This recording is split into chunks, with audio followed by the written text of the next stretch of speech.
especial que nuestra docente Clara Tatiana Bernal le va a hacer la apertura para su presentación. Tatiana, muy buenas tardes. Bueno, muy buenas tardes para todos. Gracias, Marvi, por el espacio y por también pues, a nuestra invitada Daniela, que es una profesora de la Universidad de La Habana, es una par nuestra.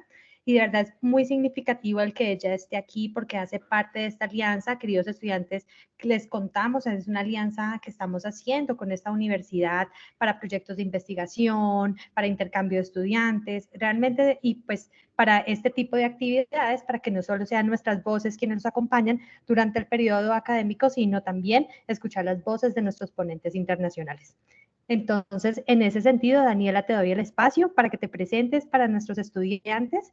La idea es que, pues, te contextualizo. Tú sabes que somos una universidad virtual. Nuestro programa de psicología está totalmente virtualizado y las webconferencias hacen parte de ese acompañamiento dentro de los cursos en los campus. Entonces, esto va a quedar también grabado porque pues sabemos que es un horario laboral para muchos, pero queda grabado para las personas que no pueden asistir. Entonces, adelante, Daniela, y te agradecemos por estar aquí en este espacio el día de hoy. Bueno, lo primero realmente es agradecer muchísimo a Tatiana y a Marvi por la invitación. Para mí realmente es un gusto muy grande poder estar con ustedes, por poder compartir el espacio y aprender, porque es bastante diferente a cómo lo hacemos nosotros aquí en la Universidad de La Habana. Entonces, en realidad es una oportunidad muy emocionante para mí. Entonces, yo soy profesora, como nos decía Tatiana, de la Universidad de La Habana, donde doy clases de psicología cognitiva, que yo creo que sería casi que el equivalente en este curso que estamos viendo. O sea, nosotros tenemos procesos cognitivos 1 y 2, que en el procesos cognitivos 1 hablamos de percepción, atención y memoria, y entonces luego en procesos cognitivos 2 hablamos de pensamiento, lenguaje y aprendizaje. Además, doy clases de fundamentos biológicos del comportamiento, que es una asignatura que precede a procesos cognitivos, y coordino las prácticas de psicología experimental, que también tienen un poco que ver con esta parte de la cognitiva de la psicología. Y actualmente entonces estoy trabajando en mi proyecto de doctorado sobre las bases biológicas del aprendizaje de las matemáticas, que es la línea de investigación por la que he seguido en los últimos años, y de lo que vamos a hablar quizás un poco al final de la conferencia, que entonces hoy estamos, me parece que están viendo la pantalla. Y pues hoy vamos a hablar un poco de pensamiento y lenguaje, ¿no? De la relación que existe entre estos dos procesos, que son procesos, asumo, ustedes ya han visto por separado.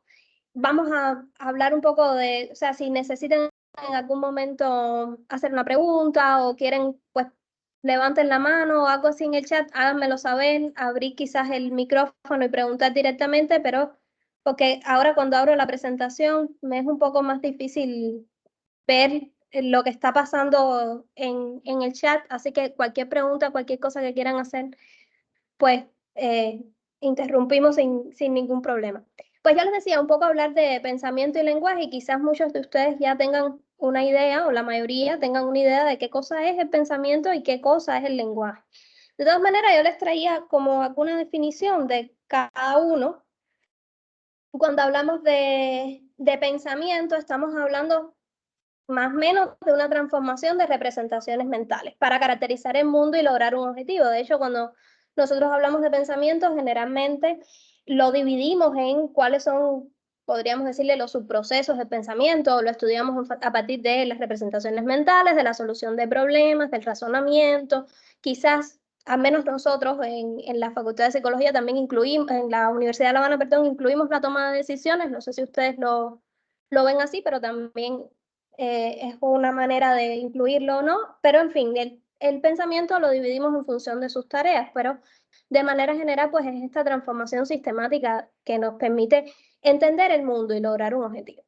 Cuando vamos a la definición del lenguaje, sí hay algo muy básico que es podríamos decir que es un conjunto de signos dotados de significado, pero hay otras definiciones, que es un poco esta otra que ven aquí, que habla de una capacidad de codificar señales para comunicarse con alguien o un código para transmitir ideas. Y ahí, desde esa misma definición de lenguaje, estamos viendo cómo parecería ser que está totalmente ligada al pensamiento. Y ahora yo les pregunto, y ustedes lo podrán, no sé si me quieren responder, pero yo les pregunto, ¿qué relación ustedes creen que hay entre un proceso y el otro? ¿Que se puede pensar sin lenguaje o se puede hablar sin pensar? No sé si alguno quisiera intentar responder. Puede abrir su micrófono y hacerlo, o levantar la mano, como prefieran. Vale, yo estoy aquí atenta al chat, por si al principio a veces somos un poco tímidos. Sí. Entonces, pues, mira, por ejemplo, acá yo te voy leyendo como lo que van contestando, por eso te digo que a veces somos tímidos. Entonces, sí. Carol nos dice que el lenguaje es una manera en la que podemos expresar nuestros pensamientos. ¿Y hay una persona levantando la mano? Sí. Espérate, porque es que no, yo creo que no tengo privilegios. Marvi, porfa, ¿me ayudas con Paula? Paula Andrea, para darle... Todos tienen habilitado micrófono. Ah, entonces, Paula, por favor. Listo. Adelante, tardes. Paula. Buenas. Sí, buenas tardes, te escuchamos. Ok. Pues en mi forma de pensar, el pensamiento y el lenguaje, pues aunque son procesos diferentes, van como unidos, ¿sí? Porque pues como nos decía la profesora, no podemos pensar sin antes, no podemos hablar sin antes pensar y no podemos viceversa. Entonces yo creo que aunque son procesos muy diferentes, van como de la mano. Paula Andrea, pues nos habla, y también la otra persona que respondió, que ahora perdí no recuerdo su nombre, pero nos hablan de que lo que parecería ser una asociación que no se divide entre pensamiento y lenguaje. Pero ahora yo les pregunto, ¿ustedes cuando piensan no se imaginan cosas? ¿No vienen imágenes a su cabeza? Me dicen que sí. Entonces, ahí no hay lenguaje. ¿O sí? Realmente no lo hay. Porque las imágenes es una manera de pensar que es libre de lenguaje. Y es quizás la manera más fácil de verlo, pero no es la única. O sea, hay otras maneras de representar el pensamiento, lo que llamamos las representaciones mentales, que no es necesariamente el lenguaje. Y ahí empieza entonces el primer conflicto que tenemos cuando vamos a estudiar cuál es la relación entre pensamiento y lenguaje. Conflicto que no es de ustedes nada más, lo han tenido los investigadores de este tema desde que se empezó a investigar. Y de hecho yo les traigo una frase de Watson que deben conocer, conductista muy famoso, y que nos dice que se nos enseñó a decir que el pensamiento es algo peculiarmente incorpóreo, algo sumamente intangible, sumamente evanescente, algo esencialmente mental. En razón de la naturaleza oculta de la musculatura que lo realiza, el pensar ha sido siempre inaccesible a la observación y a la experimentación directa. Además, hay una fuerte y permanente inclinación a tildar de misterioso lo que no se puede ver.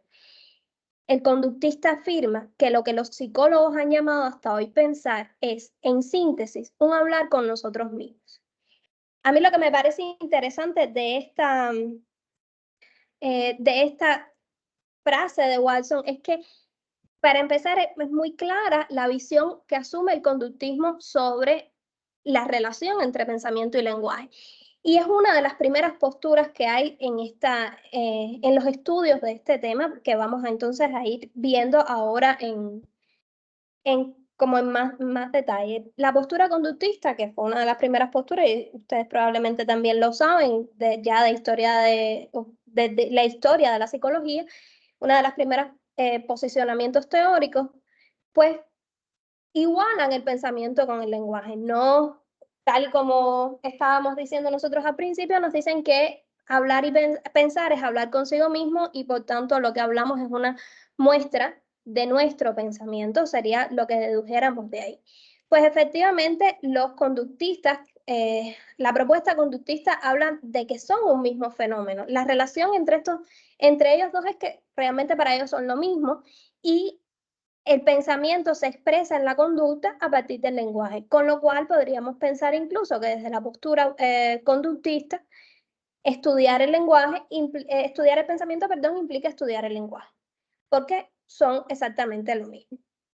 Hay un poco poco derivado de esta propuesta conductista, un poco después, surge esto que se llama la hipótesis de Sapir-Whorf, que es como de las primeras explicaciones que se intentaron dar a la relación entre pensamiento y lenguaje. O sea, nos dicen que los hablantes de cada lengua perciben y categorizan el mundo de manera diferente, es lo que plantea esta hipótesis, y que las lenguas se definen tanto en sus reglas morfosintáticas, o sea, de la manera en la que están compuestas y en la que se organizan las palabras, como en su categorización del mundo. Están definidas a partir de esos dos elementos. Y además que una lengua determina el modo de categorización de los hablantes. O sea, de aquí surge con mucha fuerza la idea de que hablamos, que pensamos como hablamos y que la lengua que hablamos determina en gran medida la manera en la que estamos pensando, que es una idea muy interesante, pero que además ustedes probablemente, no sé, pero pueden haberlo oído hablar.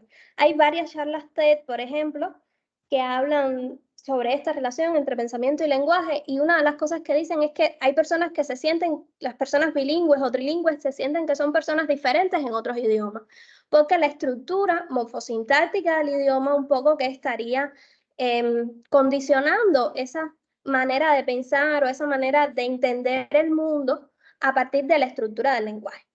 Si bien esto es lo que plantea la hipótesis, los resultados más recientes hablan de este fenómeno, pero de una manera un poco más atenuada. O sea, no es que la relación sea, más bien, aceptan que esa relación existe y que efectivamente hay una influencia de la manera en la que hablamos o la manera en la que pensamos a partir de la estructura del lenguaje que tenemos, pero que no es tan directa o tan fuerte, ¿no?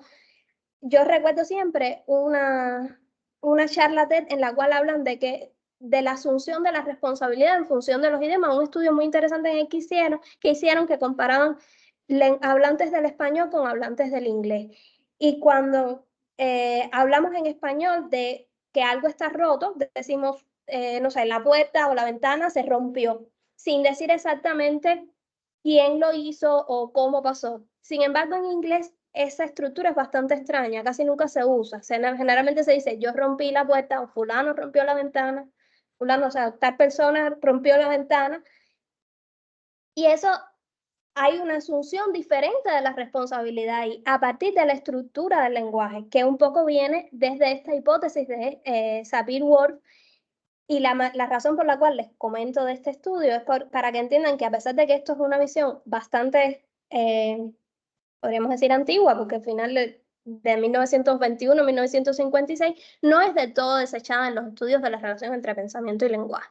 Y todavía hay, es innegable que hay un componente de la manera en la que entendemos el mundo que está mediado por la manera en la que se estructura el lenguaje sintácticamente y categorialmente. Entonces, vamos a ver qué otras respuestas le han dado los científicos a esta relación entre pensamiento y lenguaje.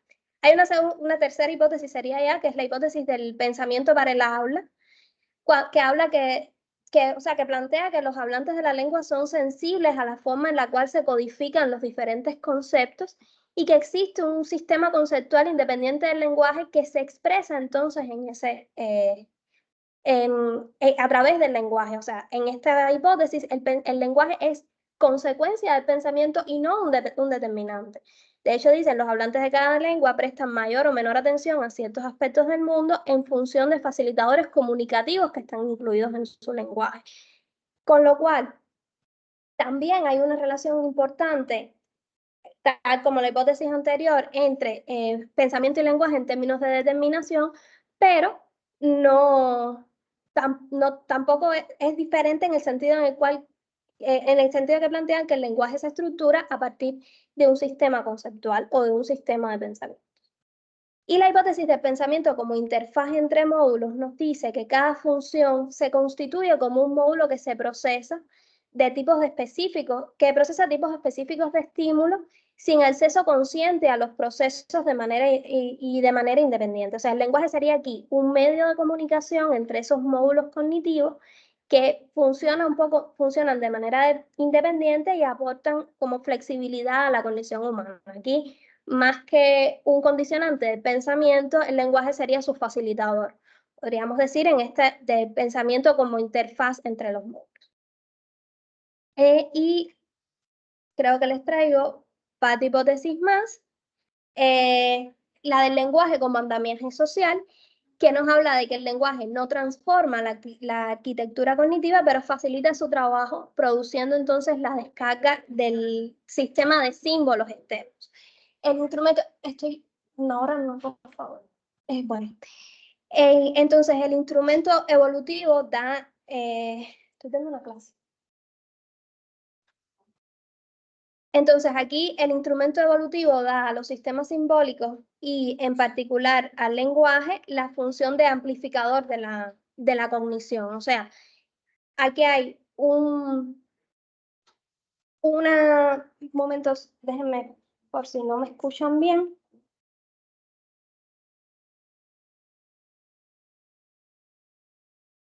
Porque tengo algunos ruidos externos. Creo que me escuchan bien ahí, ¿verdad? Sí, te escuchamos bien. De pronto acercarte un poquito al micrófono, pero en general te escuchamos bien. Ya, muy bien. Entonces, aquí estamos hablando de que el lenguaje, les decía, no transforma la manera en la que pensamos en sí mismo, pero sí transforma la manera en la que funciona el pensamiento o lo facilita más bien que transformarlo. Porque al ser símbolos externos, permiten entonces que el pensamiento se estructure trabajando con esos símbolos. Y la otra hipótesis, que es la de la reestructuración cognitiva, nos habla de una relación, una distinción entre la diferencia de tener o no tener un lenguaje. Y nos habla entonces de que solamente adquirir un lenguaje, sin importar cuál sea, ya cambia o transforma el procesamiento cognitivo de orden superior, específicamente el pensamiento. O sea, que hay un pensamiento sin lenguaje, pero hay un pensamiento que se transforma luego de la adquisición del lenguaje. Por lo tanto, lo transforma además desde dos puntos de vista: por habilitar la separación del entorno perceptivo inmediato y por dar acceso a las prácticas simbólicas del entorno social. O sea, nos permite entender que el mundo que nos rodea es diferente a lo que estamos viendo a únicamente lo que podemos ver, y además es que estamos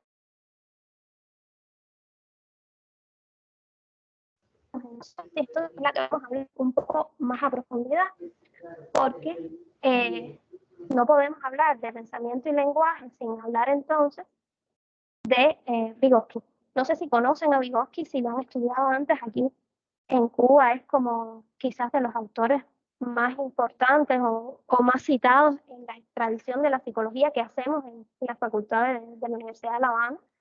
No sé ustedes hasta cuándo están familiarizados con su obra, pero les comento que es un psicólogo soviético que con grandes aportes, sobre todo al enfoque histórico-cultural de la psicología, y con gran fuerza a la psicología de la educación. Su libro Pensamiento y Lenguaje es probablemente una de sus obras más importantes, pero hay otras muchas que también son para nosotros textos de consulta obligados.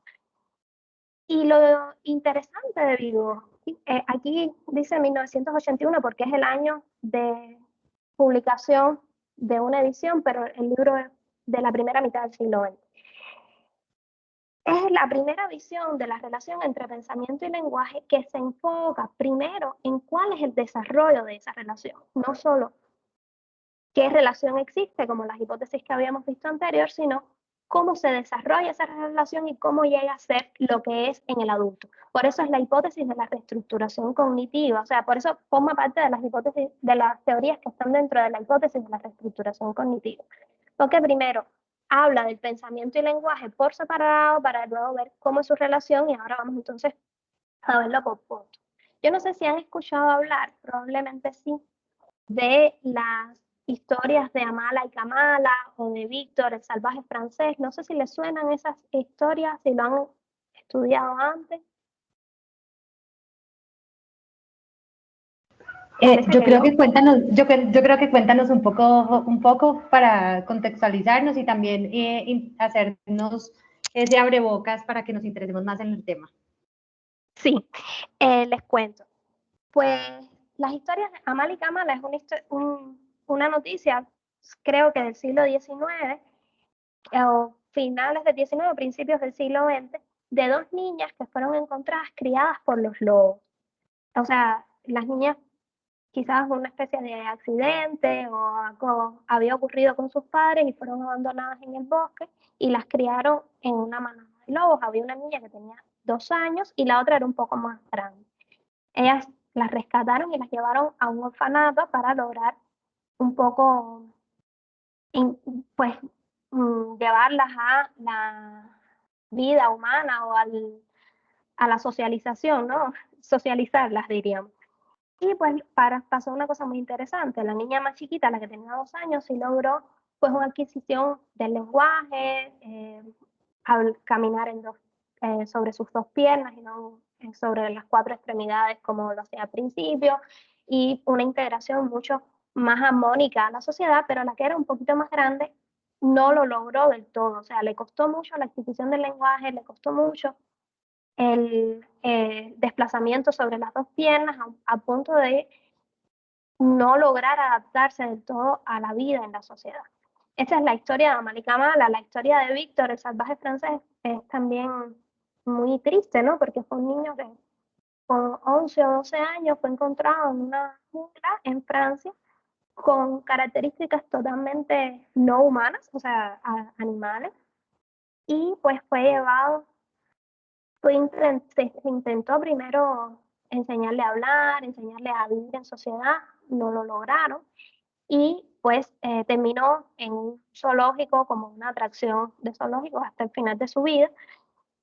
Pero son historias, o sea, en cuentos de niños tenemos a Mowgli o tenemos a Tarzán, ¿no? Que parecería ser que todo es color de rosa, pero las historias reales que hay, no sé si las inspiraron estas historias, pero que se parecen a esos cuentos, son un poquito más tristes, pero son interesantes desde el punto de vista científico, porque nos hablan de qué pasa con el pensamiento y qué pasa con la adquisición del lenguaje. Si estuviéramos hablando más desde la parte biológica, pudiéramos hablar de las etapas del desarrollo del cerebro y cómo hay periodos sensibles para adquirir determinadas actividades, pero en términos cognitivos, sí vemos, o lo que está diciéndonos estas historias es de raíces diferentes de pensamiento y lenguaje desde el punto de vista genético, o sea, que no se desarrollan igual y que hay efectivamente un funcionamiento que podría ser del pensamiento libre del lenguaje, pero no es el funcionamiento similar al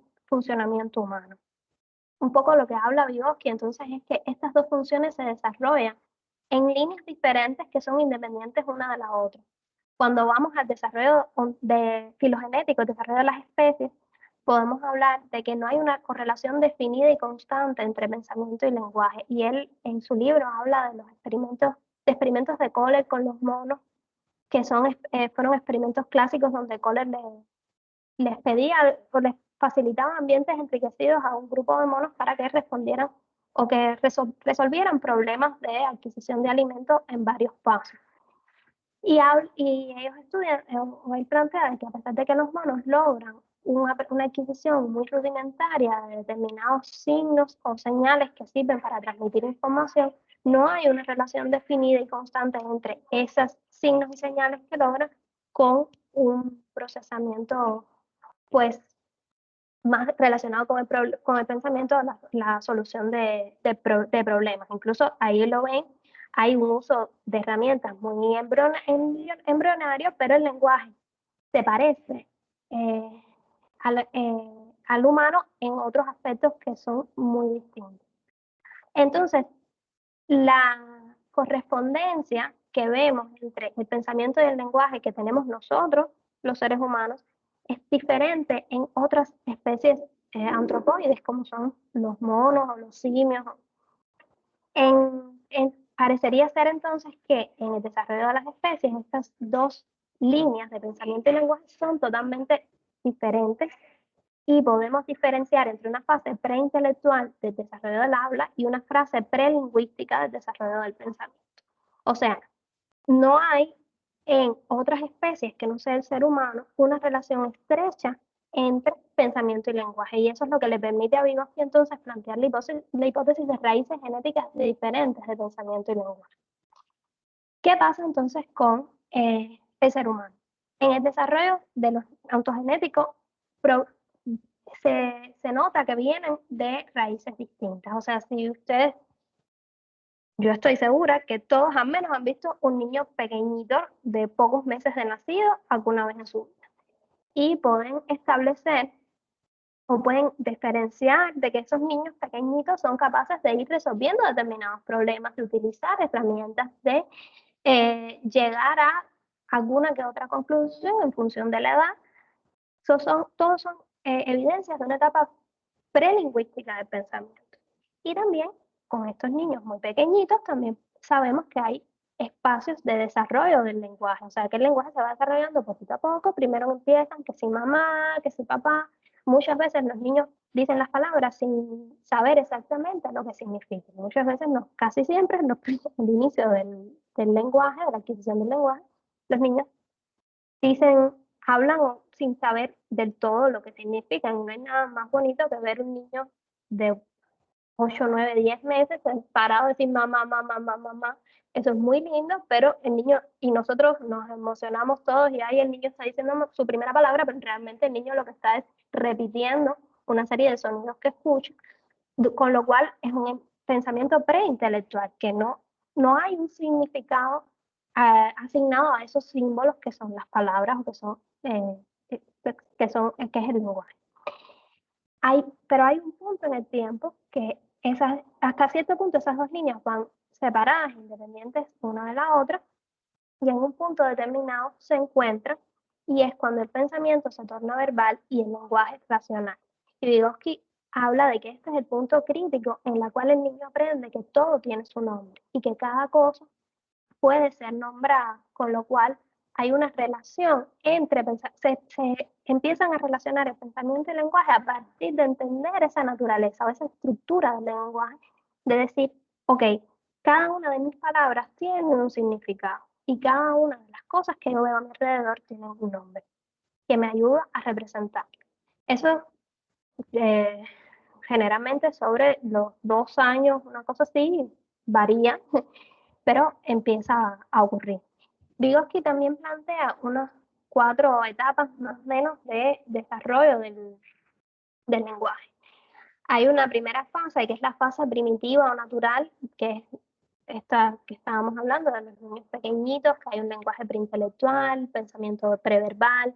Las operaciones son separadas, tal y cual aparecen en los otros animales no humanos, y se van desenvolviendo, pero de una manera muy primitiva. En una segunda etapa, entonces, los niños empiezan a entender cómo está estructurado el lenguaje y cuáles son las estructuras y las gramaticales que lo forman, cómo se utilizan de manera adecuada, antes de que hayan entendido cuáles son las operaciones que apoyan esas reglas. Y es muy simpático porque comportamentalmente los niños empiezan a hablar palabras como, o sea, dicen yo no cabo en esta silla. Eso es como algo que en Cuba al menos siempre decimos, lo usamos una y otra vez. Cuando un niño dice yo no cabo en esta silla, es una evidencia de que él está entendiendo cuáles son las estructuras gramaticales del lenguaje. Está conjugando mal el verbo, pero lo está conjugando mal porque está transfiriendo un aprendizaje de cómo se conjugan otros verbos similares o que ellos consideran similares, y lo transfieren al verbo caber, que por irregularidades del lenguaje se conjuga de una manera diferente. Pero y empiezan entonces también a hacer estructuras que nosotros diríamos extrañas y que nos generan mucha risa, nos parecen muy simpáticas, pero no es más que el lenguaje desarrollándose, o sea, aprendiendo cuál es la estructura gramatical que lo está conformando sin entender exactamente de dónde viene esa estructura. Por eso es que hay un uso incorrecto de ella. Luego viene la fase egocéntrica, que se puede distinguir, dice Vygotsky, por signos externos o operaciones externas que son utilizadas para ayudar a resolver problemas internos. O sea, ahí los niños empiezan a hablar todo el tiempo consigo mismos y lo hacen de manera en voz alta. Parecería que si no lo hacen en voz alta no lo pueden resolver. No pueden resolver los problemas si no dicen qué pasos tienen que seguir. Y también es una fase muy simpática porque además pueden estar totalmente solos, pero hablando todo el tiempo porque hay una fase egocéntrica del lenguaje. Y pues ya la última, que es cuando por fin se interioriza el lenguaje, no hay sonido y empieza entonces el lenguaje interno. No hay necesidad de decirlo como en la fase egocéntrica, todo lo que estoy pensando, sino que yo lo puedo hablar desde en mi interior. Entonces, hasta aquí hemos establecido que hay efectivamente una fase del pensamiento, un aspecto del pensamiento que es no lingüístico, que no está relacionado directamente con el lenguaje. Hablábamos del pensamiento en imágenes, y hablábamos, no sé, a mí se me ocurre también el pensamiento en esquemas. Hay diferentes maneras de representar el mundo que no es necesariamente a través de la palabra. Y hay un proceso de uso del lenguaje, funciones del lenguaje que no necesariamente son resultado de un pensamiento. Pero Vygotsky dice que donde se encuentran estos dos procesos es lo que llamamos el pensamiento verbal y que se hace cada vez más grande. Esto que tenemos aquí en el centro, este espacio como que se haría mayor con la manera, como a medida que crecemos. Y por eso ahora yo les pregunto a ustedes, estudiantes universitarios, cuál es la relación entre pensamiento y lenguaje y parecerían casi indistinguibles. Porque a medida que crecemos, el pensamiento se hace más verbal y el lenguaje más intelectual. Pero efectivamente no son una misma cosa, son dos procesos que confluyen en algún momento. Como les decía, cuando aprendemos que todo tiene su nombre y que cada cosa que decimos significa algo y que la manera en la que decimos representa el mundo de alguna manera. Y aquí a mí me gusta como hacer una pausa y conversar un poco sobre si cada cosa tiene su nombre y si sabemos ya que el pensamiento, que el lenguaje tiene una función también de representar el pensamiento, pues podemos entender un poco la lógica detrás del lenguaje inclusivo, del que tanto se habla en la actualidad. O sea, ¿por qué la necesidad o por qué la lucha por insistir tanto en las diferenciaciones de género entre las palabras cuando quizás gramaticalmente no sería lo más adecuado? Y pues la psicología cognitiva, o al menos el pensamiento de Vygotsky, nos diría, pues porque la manera en la que decimos las cosas importa en la manera en la que las estamos representando. Con lo cual, yo poder decir, los niños y las niñas, o los hombres y las mujeres, cuando estoy hablando de un colectivo, estoy reconociendo su existencia. Y por eso quizás es tan fuerte la importancia de lo que llamamos lenguaje inclusivo, de darnos cuenta de cuánto importan o de cuánto impactan las cosas que decimos y la manera en la que las estamos diciendo. A mí me parece muy interesante uno de los ejemplos que yo estaba pensando como para también explicarles esta función representacional del lenguaje o esta relación entre el lenguaje y el pensamiento, ya como más con ejemplos de nuestra vida, y es que al menos en Cuba, o sea, en Cuba, nosotros a la prostitución, a las prostitutas, casi nunca las llamamos prostitutas, las llamamos jineteras. Por muchos años ha sido así. Y cuando uno empieza a pensar o a estudiar desde el punto de vista social, y aquí en nuestra facultad hay como varias investigaciones sobre la prostitución y tal, que no es un fenómeno muy abierto, del cual se habla con mucha como con mucha frecuencia en Cuba, pero desafortunadamente existe, pues vemos que comparado con otros países, los índices o las razones por las cuales una persona realiza esa actividad o con la cual una persona eh, llega a la prostitución son diferentes a lo que pudiéramos encontrar en otros contextos. Y yo pienso, bueno, pues quizás por eso nosotros le decimos de una manera diferente, pues porque para nosotros son diferentes. Y es como una pequeña, un ejemplo muy sencillo, pero que impacta mucho en la manera en la que, o sea, ilustra muy bien qué impacto hay en la manera en la que nombramos las cosas, sobre la manera en la que estamos pensando sobre esas cosas. Entonces también un poco pensarnos eso en nuestra vida cotidiana, ¿no? Cómo lo que estamos diciendo, lo que estamos nombrando, impacta la manera en la que estamos pensando sobre eso. De hecho, hay movimientos de terapia que son, o movimientos no, corrientes terapéuticas o enfoques terapéuticos, más bien es la palabra que estoy buscando, que están centrados en el discurso, centrados en reformular el discurso, o hay personas que hablan de hablar en positivo cuando queremos cambiar la mentalidad sobre determinados procesos, en fin, hay todo un reconocimiento también de cuál es el impacto, cuál es la influencia que tiene la manera en la que hablamos en la manera en la que pensamos, pero sale pues precisamente de esto que Vygotsky nos decía, que es la existencia de un pensamiento verbal. Aquí les hablaba entonces que el significado de las palabras están sujetos a un proceso evolutivo, o sea, cambian a medida que el niño se va, que el niño, la niña, ¿no? Que la persona se va desarrollando y lo hace, por tanto, la relación que hay entre el pensamiento y la palabra. Y ahí podemos entender en que nosotros vamos vamos dotando de significados a determinadas palabras a medida que vamos creciendo. No es lo mismo la manera en la que pensamos sobre algo cuando tenemos 2 años, 5 años, que cuando tenemos 10, que cuando tenemos 15, que cuando tenemos 25. Y pueden ustedes pensar en su vida, o sea, palabras, frases, cosas que antes significaban algo muy básico podría ser, y después entonces con el tiempo han ido adquiriendo o han evolucionado lo que significan para ustedes, porque hay un reconocimiento de que ese significado está sujeto a un proceso evolutivo. Y además son independientes de los aspectos semánticos y gramaticales del lenguaje. El significado es independiente a estos aspectos semánticos y gramaticales. Y aquí les traía también una frase de Vygotsky, más que una frase, un fragmento del libro de Pensamiento y Lenguaje que dice que en el comienzo existe solo la función nominal y semánticamente nada más que la referencia objetiva. La significación independiente del nombre y el significado, aparte de la referencia, aparece más tarde y se desarrollan a través de los rumbos que hemos tratado de delinear y describir. Solo cuando se ha completado este desarrollo, el niño adquiere la capacidad para formular sus propios pensamientos y comprender el lenguaje de los otros. Hasta entonces, su modo de usar las palabras coincide con el de los adultos, en lo que respecta a la referencia objetiva, pero no en lo concerniente al significado. Y aquí podemos entender entonces de que los niños pueden ser capaces de hablar o de repetir palabras sin necesariamente saber qué es lo que está significando.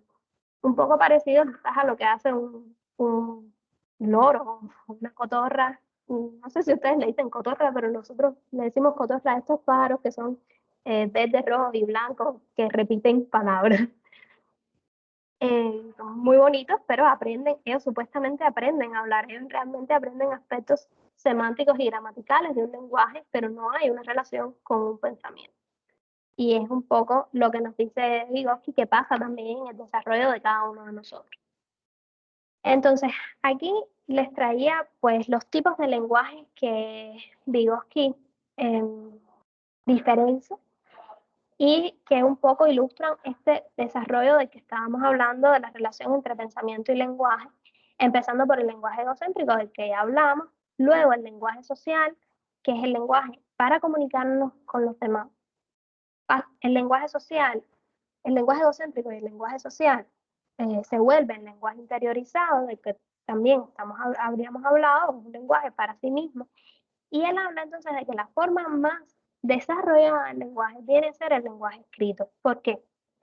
Pensemos que cuando nosotros conversamos con una persona, no es solo importante lo que estamos diciendo. ¿Es así o no?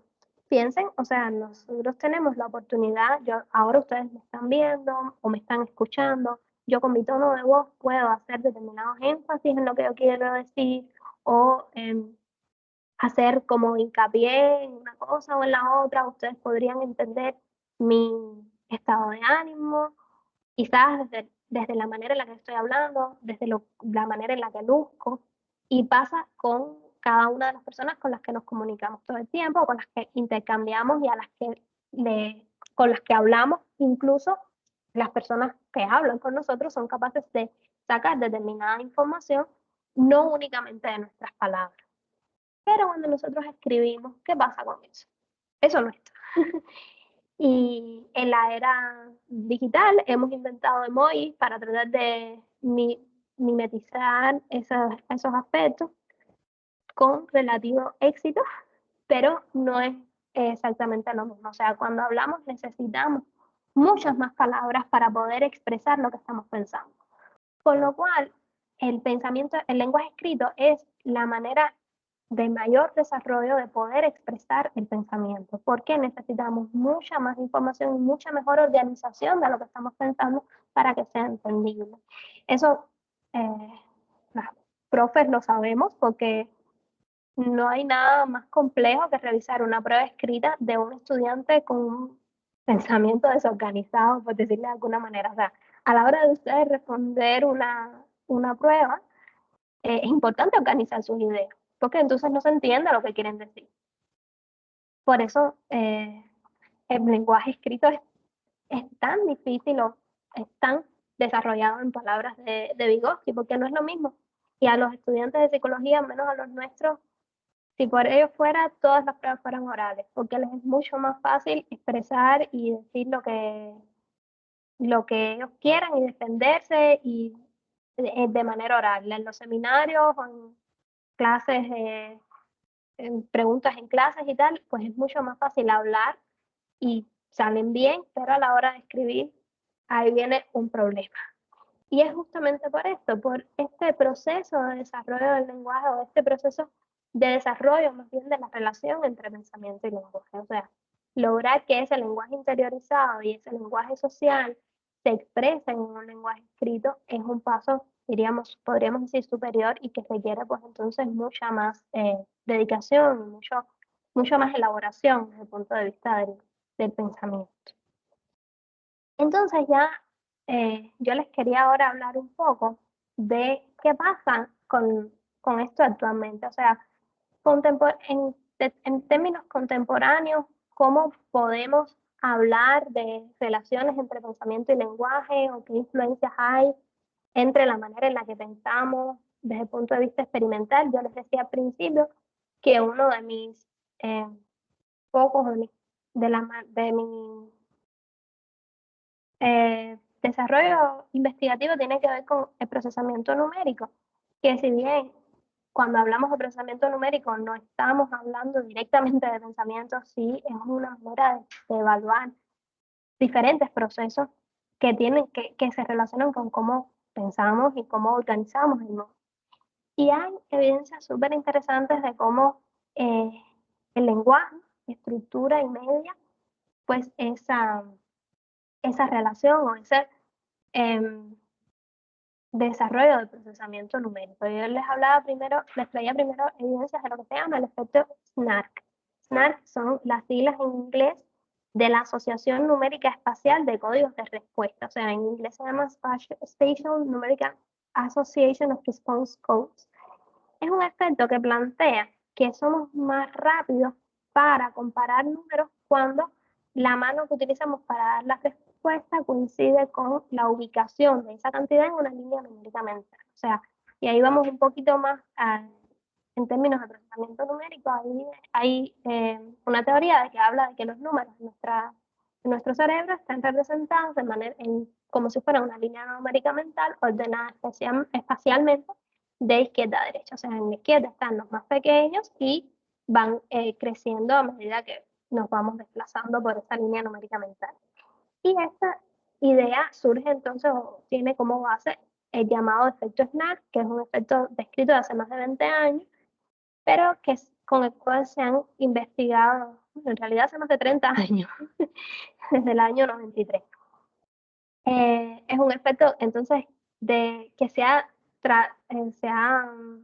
después estudiado con hablantes de diferentes lenguas y se ha encontrado con los hablantes de las lenguas que se escriben de izquierda a derecha, lo que se llamaría un efecto SNARK, o sea, las lenguas que se escriben de derecha a izquierda, lo que se llama un efecto SNARK invertido.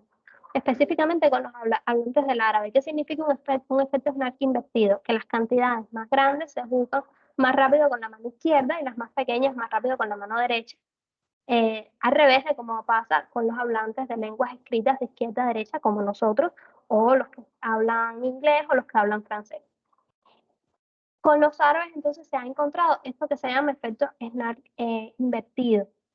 Incluso se ha encontrado evidencias de la influencia de la direccionalidad del lenguaje en otros hablantes de otros idiomas, como puede ser un estudio muy interesante con hablantes del japonés, que se escribe de arriba a abajo, o sea, de izquierda a derecha, pero de arriba a abajo, y el efecto Snark pues, de izquierda a derecha no se encuentra, pero cuando se pone en una línea numéricamente orientada de arriba a abajo, pues se encuentra entonces un efecto Snark así. Hay incluso estudios que han comparado hablantes de chino mandarín con hablantes de taiwanés, o sea, Taiwán es parte de China, pero es lo que se llama una región autónoma dentro de China y tienen un lenguaje que se escribe diferente al mandarín.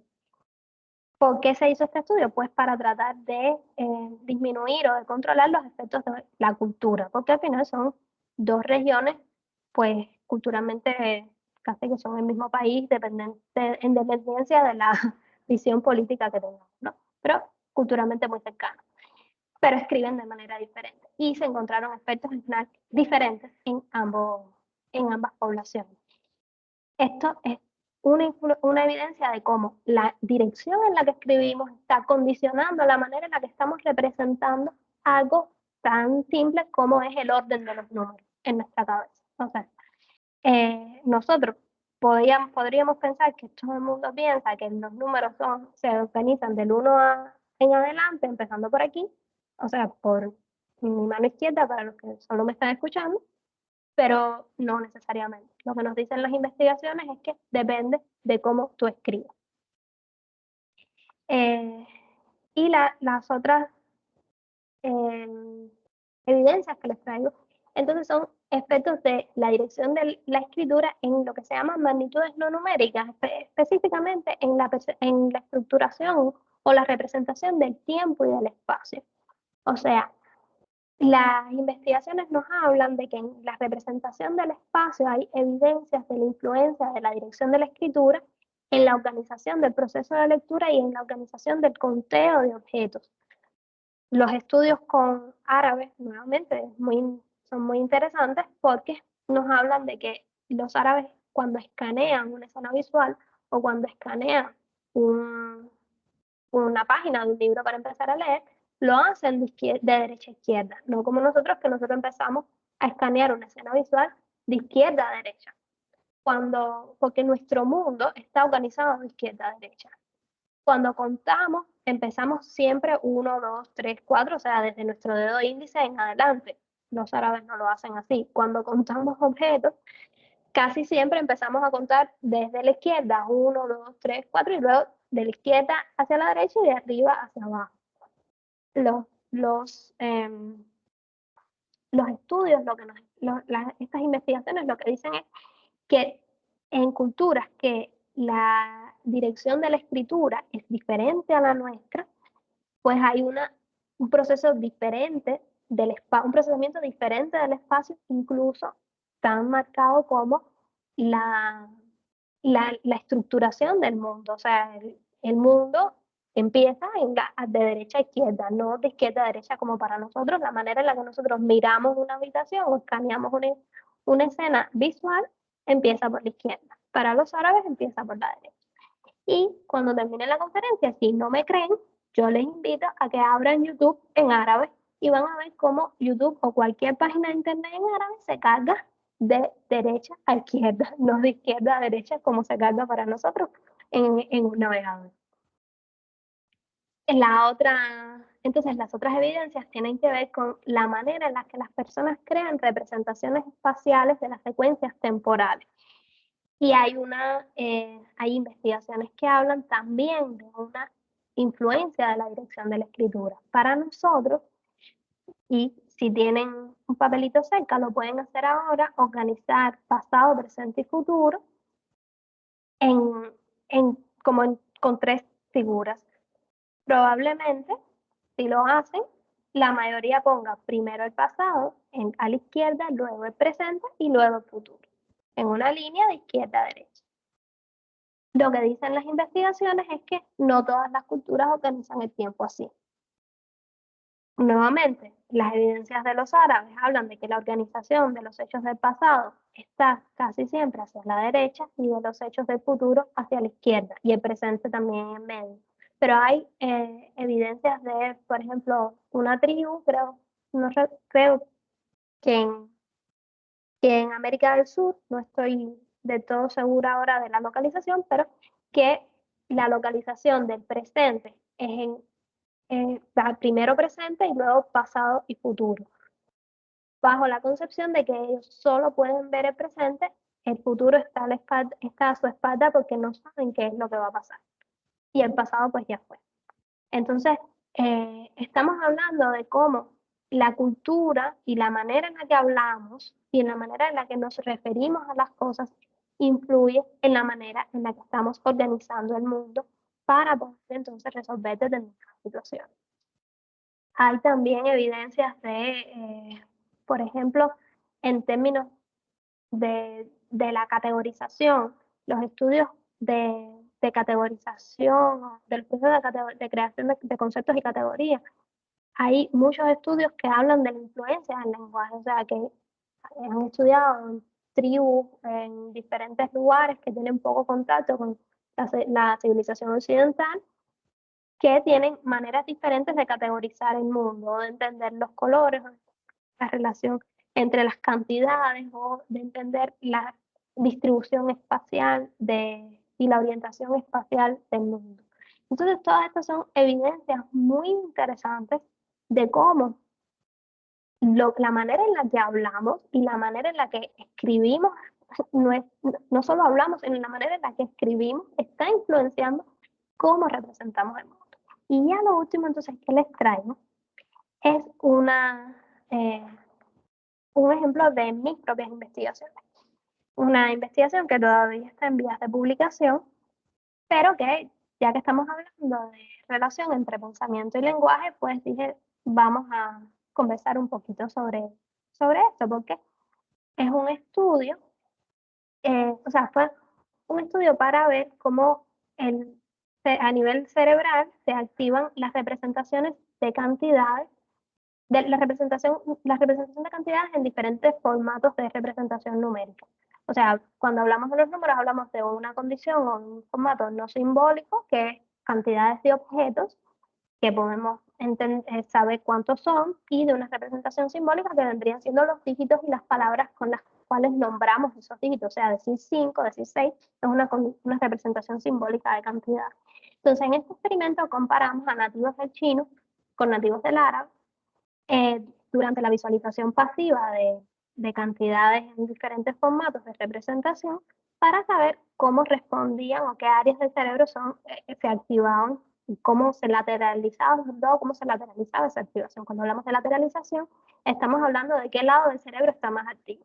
O sea, cuando hablamos de procesamiento numérico, hay evidencias muy fuertes que sostienen que el surco intraparietal, que es esta zona que ven aquí, es un área clave para el procesamiento de cantidad, pero se debate cuál de los dos lados se activa más, para decirlo como en palabras muy sencillas. O sea, se debate cuál es la lateralización de esa activación. Porque hay evidencia de una activación bilateral, pero que la lateralización cambia en función del formato de representación con el que estamos trabajando. Nuestros resultados, que compararon a chinos con árabes, como pueden ver, hay activación bilateral, pero la cantidad de activación, incluso en esta imagen, que es la condición no simbólica, se ve con mucha fuerza, o sea, muy fácil, porque vemos que hay más canales activos de un lado para los chinos y más activos del otro lado para los árabes. Aquí utilizamos como técnica para medir la activación cerebral la espectroscopía de infrarrojos cercanos funcional, que es una técnica que mide a partir de señales de luz infrarroja los niveles de concentración de sangre oxigenada en determinadas áreas cerebrales que deben estar directamente relacionadas con la cantidad de activación de esa área, pues se sugiere que mientras más activas estén las poblaciones neuronales de un área, mayor reclutamiento, mayor necesidad de sangre oxigenada debe haber en esa área. Y es de ahí de donde sale esta técnica. Un paréntesis para que entiendan más o menos qué es lo que estamos viendo ahí. Aquí, bien, estos numeritos son los índices de lateralización, o sea, de qué lado está la actividad.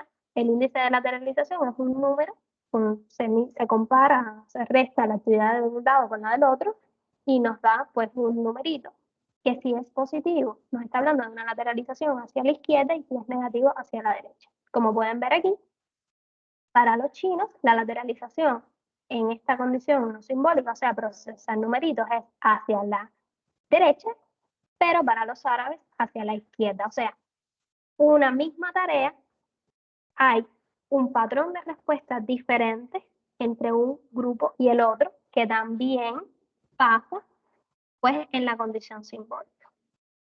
Hay lateralización hacia la derecha para los chinos en la condición simbólica y para los árabes hacia la izquierda. Son dos grupos que estaban similares en la mayoría de las variables sociodemográficas, estudiantes universitarios viviendo en el mismo lugar y tal, con la principal diferencia, la principal manipulación entre los dos grupos es cuál era su idioma nativo. Para el grupo de chinos, obviamente el chino, y para el grupo de árabes, el árabe. Y esto entonces nos sugiere que la dirección en la que se escribe, una vez más, está influyendo no solo en todo esto que vimos anteriormente desde el punto de vista comportamental, sino incluso hasta en la manera en la que nuestro cerebro está procesando la información y la está mapeando. Y es de ahí entonces de donde sale esta idea de la influencia que tiene la dirección de la escritura para el procesamiento numérico, que es por donde está yendo mi línea de investigación.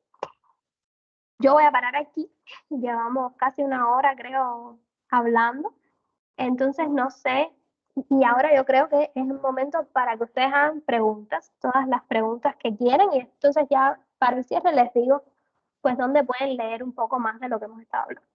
¿Les parece? Ahora tienen la oportunidad de preguntar todo lo que quieran. Bueno, pues Daniela, te agradecemos toda esta exposición tan clara, pertinente, ¿verdad? Nos ilustras de una manera muy sencilla y de verdad para nosotros escuchar también esta parte de la investigación es muy significativa. Entonces, pues no sé, apreciados estudiantes, ¿quién de ustedes quisiera hacer alguna pregunta? La profe Daniela, pues aprovechemos que ella está acá con nosotros el día de hoy. Y si no, pues Marvin, también vi que en el chat pues nos han puesto nuestra, la asistencia. Entonces es muy importante que la diligenciemos, pero pues bueno, estamos acá, pues aquí hay un comentario en el chat que dice por parte de Ruth que excelente enseñanza, pero pues bueno, entonces apreciados estudiantes, los invitamos a hacer cualquier pregunta que tengan frente a la exposición de la profe Daniela. Entonces, dejo el micrófono y el chat abierto. Si no, pues... Tatis, antes sí, que se animen a hacer sus preguntas, y si no hay preguntas, finalmente, pues agradecerle enormemente a Daniela por el espacio, por el compromiso con la academia. De verdad, para nosotros fue un placer tenerte aquí, y que espero que sea la primera, pero no la última, de que podamos contar con tu experiencia, ¿sí? Porque tú lo decías. Digamos que con lo referente a nosotros, pues en Cuba también, digamos que pueden tener una visión diferente, entonces es importante que nuestros estudiantes tengan la visión del mundo frente a los procesos de aprendizaje. Entonces, también quiero invitarles a los estudiantes a que no se desconecten para hablar al final de la tarea 2. Entonces, pero quiero invitarlos, quisiera que preguntaran, que aprovechen el espacio. Entonces, los escuchamos. Pues yo te leo otro comentario aquí en el chat que dice: muchas gracias por la web, muy interesante, profe Daniela. Entonces acá, pues esa fue de Carol, Ariana, Janet Interial nos dice también muy interesante la lectura. Entonces, pues Marvi, yo creo que nuestros estudiantes están un poco tímidos. Hoy pues es nuestra primera web del curso. Hasta ahora tengamos en cuenta que es un curso, te contamos, Daniela, que inicia con una actividad que es un cuestionario cerrado. Aquí tú mencionabas todo el tema que digamos, en tu aula la gente prefiere hablar. Yo creo que a veces aquí la gente prefiere escribir, porque pues estamos en una modalidad totalmente diferente y el abrir la cámara, el expresarnos, a veces es un poco más complejo. A veces nosotros sí tenemos, de hecho, este periodo tenemos una actividad donde nuestros estudiantes están haciendo un ejercicio muy grande de hacer su presentación no solo en español, sino en inglés, para potenciar también esa construcción de esas conexiones, digamos, gramaticales, de poder hacer unas frases cortas y apropiarnos con una segunda lengua. Entonces, como este es un curso, yo te comenté que es un curso como de tercer periodo académico, según la malla, pero pues tenemos estudiantes de todos los periodos, pero sí es importante que nos vayamos afianzando desde lo simple para llegar a lo complejo. Entonces, por eso te digo, al principio es un poco difícil, es un poco complejo. Nosotros a veces en las webs, pues hacemos nuestro mayor esfuerzo también para generar esta participación, pero conocemos que de verdad el cuestionario cerrado, esto es lo que te digo, nuestro primer encuentro con los estudiantes, y me disculpo un poco porque pues estoy yo aquí en Bogotá, en la sede nacional, digamos, Marvi se encuentra en Medellín, la otra profe se encuentra en, me corriges, ¿es en Florencia, Jenny, que estás? Sí, señora, en Florencia, Caquetá.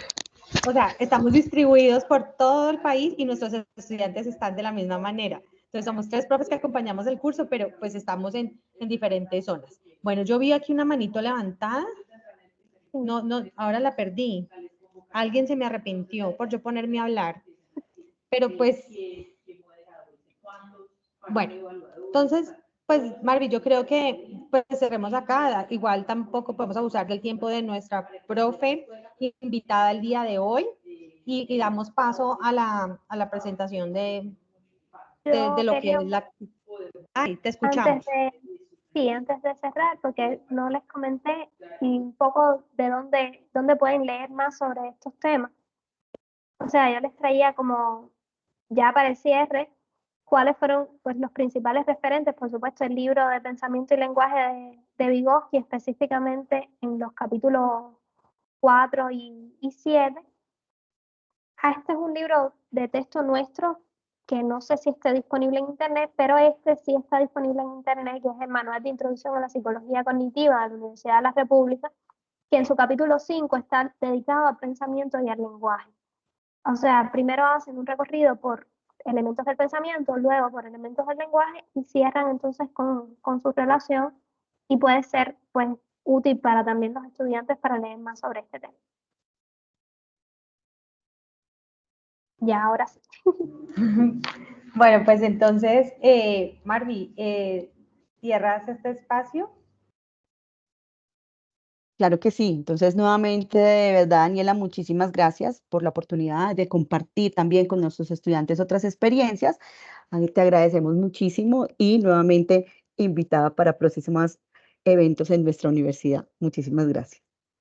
Muchas gracias a ustedes por invitarme, de verdad ha sido una muy buena experiencia y por abrirme las puertas a sus alumnos, que de verdad me es una alegría muy grande.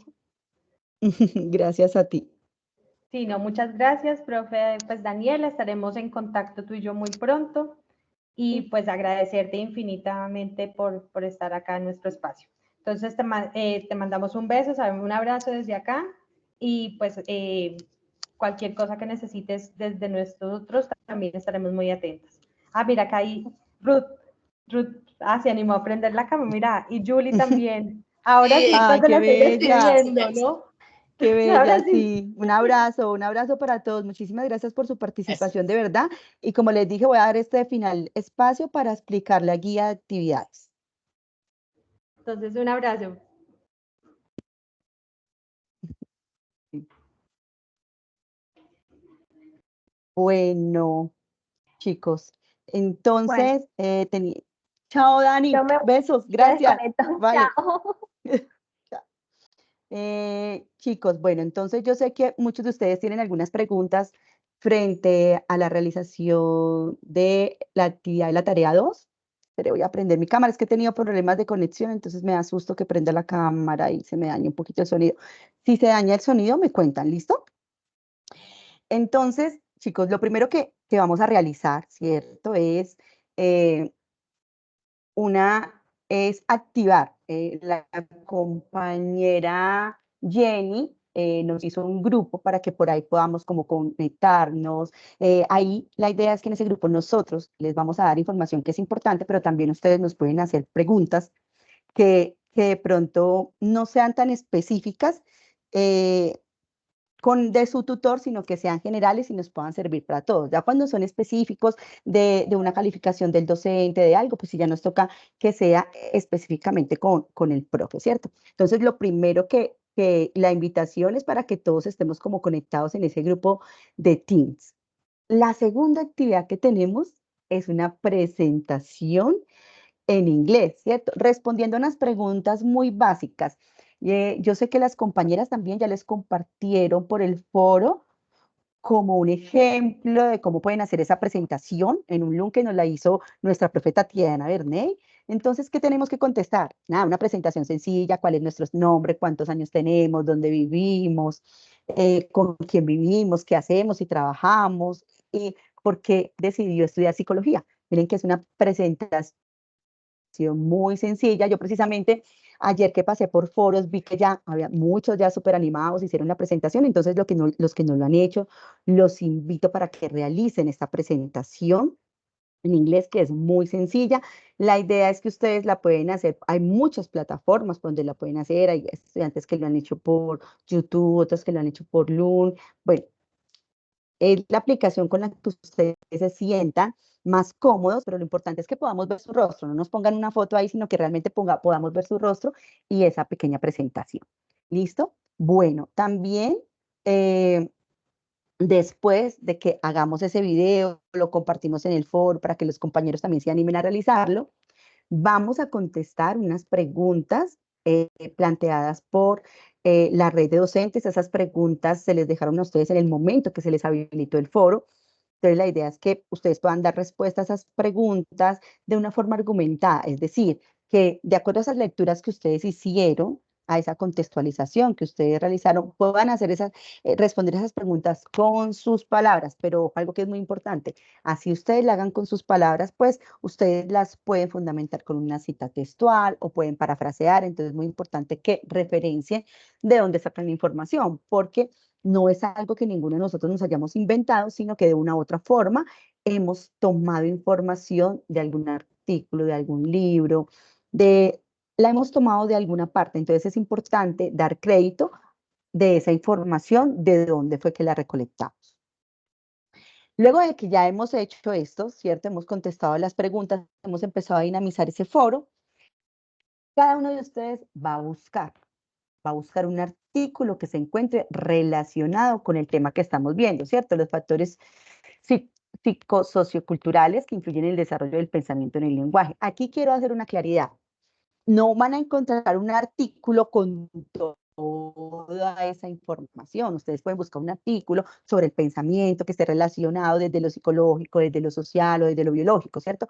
O del lenguaje. No, no es tan sencillo encontrar uno que abarque todo, pero sí es importante que ese artículo esté relacionado con la temática, esté relacionado con el desarrollo del lenguaje, esté relacionado con el desarrollo del pensamiento.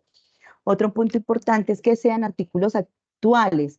La mayoría incluye un artículo de Vygotsky que ya se publicó, creo que fue en el 2014, si no estoy mal. Entonces, la idea es que mínimo sean artículos de una antigüedad de 5 años, 7 años, pues máximo, porque cuando nosotros estamos hablando de nuestra disciplina y en especial de los procesos cognitivos, son procesos que han tenido nuevas investigaciones, han tenido nuevas teorías, se han desarrollado. Entonces, importante que nosotros estemos a la vanguardia de esa actualidad. Entonces, por eso la idea es que estos artículos sean actuales. También que esos artículos pues estén alojados en plataformas académicas, en plataformas científicas. Entonces, ustedes pueden utilizar, por ejemplo, Google Académico, pueden utilizar Cielo, bueno, los buscadores académicos con los que nosotros contamos. Entonces, digamos que la idea es que ustedes no se enreden con eso, pero que sí hagamos ese rastreo documental desde la parte científica. Entonces, no se desanimen, sigamos buscando. Hay muchísimos artículos que ustedes pueden utilizar, busquen uno que les guste. A los que les gusta trabajar con niños, pues búsquelo desde la niñez. A que les gusta trabajar con adolescentes, búsquelo desde la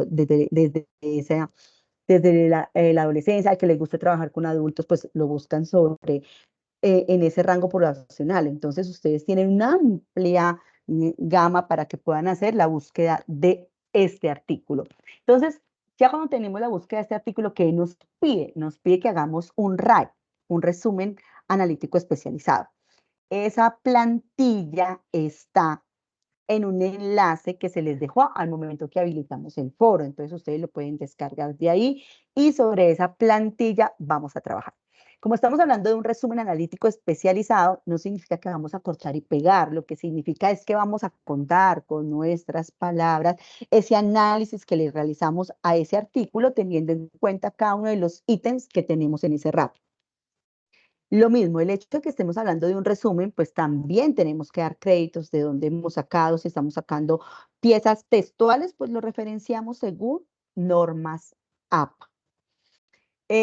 Igualmente, otra de las actividades que tenemos que hacer es que vamos a leernos la lectura de Fajardo 2016 y sobre esa lectura vamos a hacer un esquema gráfico. ¿Cuál esquema gráfico? Un cuadro sinóptico, ¿sí? Y ese cuadro sinóptico, ¿qué vamos a responder? La pregunta, ¿cómo el neurofeedback estimula los procesos del pensamiento y del lenguaje?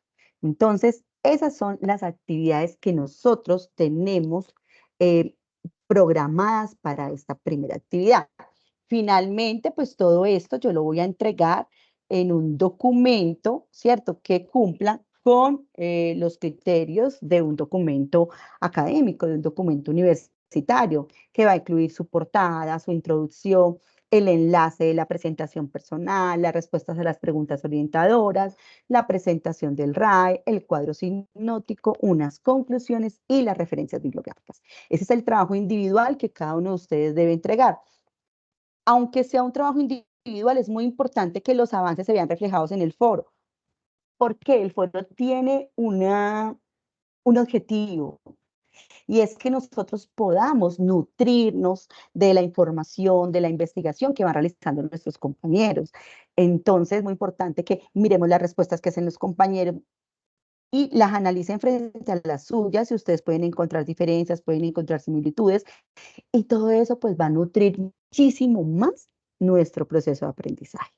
Bueno, tengo una manito levantada. No alcanzo a ver de quién es, pero el micrófono está abierto. Estamos aquí abiertos a cualquier pregunta y así podemos estar más claros en el desarrollo de la actividad. A ver, ¿me escuchan bien? Escucho. ¿Sí? Doctora, habla Paula.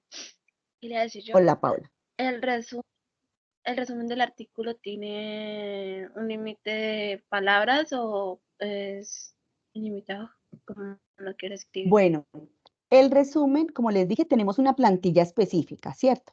Entonces, ese resumen nos puede dar 2 hojas, 3 hojas. Eso va a depender mucho del tipo de artículo que hayas elegido. Lo importante es que tú diligencies cada uno de los ítems que tenemos en la plantilla del RAE, pero no hay un mínimo ni máximo de palabras, por ejemplo, si eso es a lo que te refieres. Sí, señora, gracias. Perfecto, Paula. Tenemos la manito levantada de Linney del Carmen. Hola a todos. Señor, yo pregunto algo. ¿Y el trabajo generalizado en Word? Entonces, ¿cómo colocamos la plantilla? Vamos colocando... La plantilla también está en Word, entonces simplemente ustedes pueden tomar, copiar la plantilla y la pegan en el documento. Ah, ya, ok. Gracias. Perfecto. No, muchas gracias a todos por sus preguntas, porque pues esta grabación nosotros la vamos a publicar en nuestro curso, entonces los compañeros que no tuvieron la oportunidad de estar en la web, pues pueden resolver las inquietudes con las inquietudes que les surjan a ustedes. Entonces, para nosotros es muy importante todas las preguntas que les surgen a ustedes. ¿Alguien más tiene alguna observación, otra pregunta? El enlace, vuelvo y les publico el enlace, porque yo me inscribí y no tuvimos ningún problema.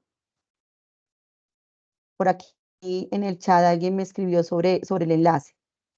En un segundo, por favor, yo miro aquí el chat que lo estoy abriendo. Sigo atenta a cualquier pregunta, a cualquier inquietud que surja.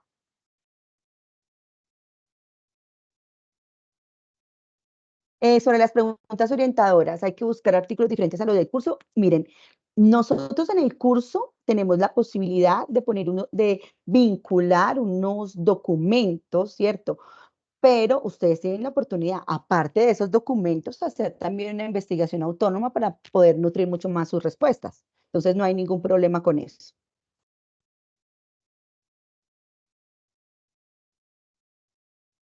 Sí, claro, el artículo tiene que estar relacionado con la temática y nuestra temática precisamente es el desarrollo del pensamiento y del lenguaje, entonces debe estar relacionado con ese tema.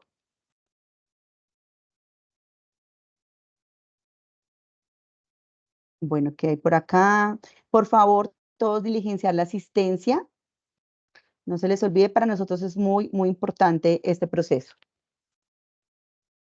Tania tiene la manito levantada. Tania, te escuchamos. Hola, tutora, buenas tardes. Muy buenas tardes. Okay.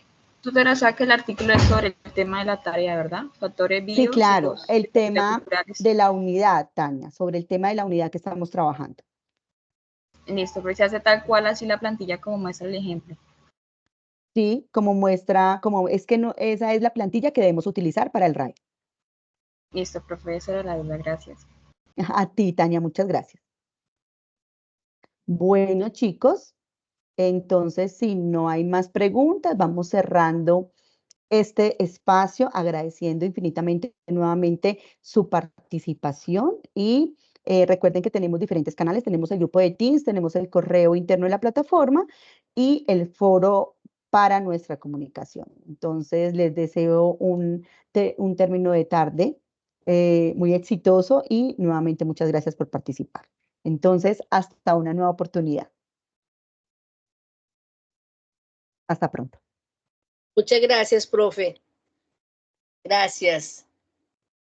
Gracias. Muchas gracias, profe.